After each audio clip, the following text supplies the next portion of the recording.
नॉनव्हेजपेक्षा सुद्धा भारी आमटी आहे. तुम्हाला माहिती का हो? आपली महाराष्ट्रीयन अस्सल चवीची, जबरदस्त, झणझणीत आणि ह्याची चव ना कशालाच येणार नाही. ती म्हणजे एवळणीची आमटी किंवा कटाची आमटी किंवा पोळ्याची आमटी. तुमच्याकडे ह्याला काय म्हणतात हे नक्की कमेंटमध्ये सांगा. पोळ्याबरोबर जी खाल्ली जाते ना तीच आज आमटी तयार करणार आहोत.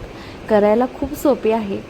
तर ही एवळणीची आमटी करण्यासाठी इथं घातलं आहे जिरे, मोहरी, कढीपत्ता आणि तीळ, जिरं, खोबरं, लसूण आणि आल्याची पेस्ट घातली आहे. आणि विशेष म्हणजे चुलीवर केली आहे. पोळ्या, भात, आमटी, भाजी सगळा स्वयंपाक चुलीवरचा म्हटल्यानंतर ह्याची चव काय असेल हे तुम्हाला कळालंच असेल.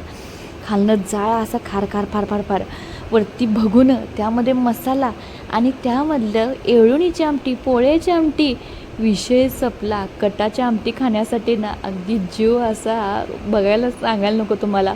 आणि पोळ्याबरोबर आमरस, ही कटाची आमटी विषय वेगळाच, स्वर्गात गेल्यासारखं बरं का.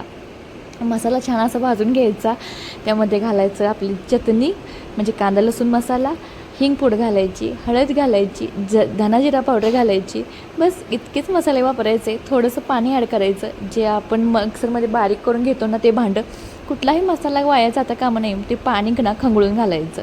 मसाला चांगला शिजवून द्यायचा आणि नंतर जे डाळीचं पाणी असतं त्या डाळीच्या पाण्यामध्ये जादू असते बरं का. त्यापासून केलेली आमटी आहे ना अगदी मटणसुद्धा असतं ना त्याच्या पुढे हे फिकं म्हणजे हे आमटी फिकी पडणार असं ना एकदम जबरदस्त की क्वालिटीज लागणार बरं का. तर बघू शकता ही कढीपत्ता आहे, ह्यातला कढीपत्ता वेगळाच लागतो. चांगला करपलेला कढीपत्ता असला का नाही त्याची चव वेगळीच. तर ही झाली आहे आपली कटाची आमटी. आणि तुम्हाला माहिती आहे का हो, या कटाच्या आमटीला ना उकळी मारली नसली ना ह्या कटाच्या आमटीला छान चव येते. फक्त ना गरम होऊन द्यायचा, मसाला शिजवून द्यायचा. फेसाळलेली आमटी फक्त बाजूला ठेवायची आणि भाताबरोबर खायची. ह्याच्याबरोबर रेशनिंगचा भात असू दे, इंद्रायणी भात असू दे, कुठलाही तांदळाचा भात असू दे, एक नंबर लागणारच. तर ही आमटी उकळताना आमच्या आईनं मला उकळून दिली नाही. ठेव पटपट बाजूला ठेव, ही आमटी उकळून देऊ नकोस, उकळी फुटून देऊ नकोस.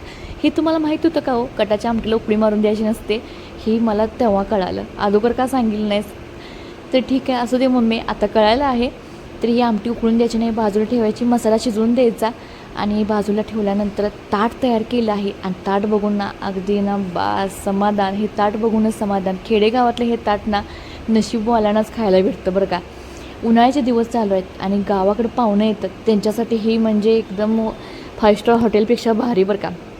पुरणपोळी, आमरस, कटाची आमटी, भजी आणि हे कुरड्या.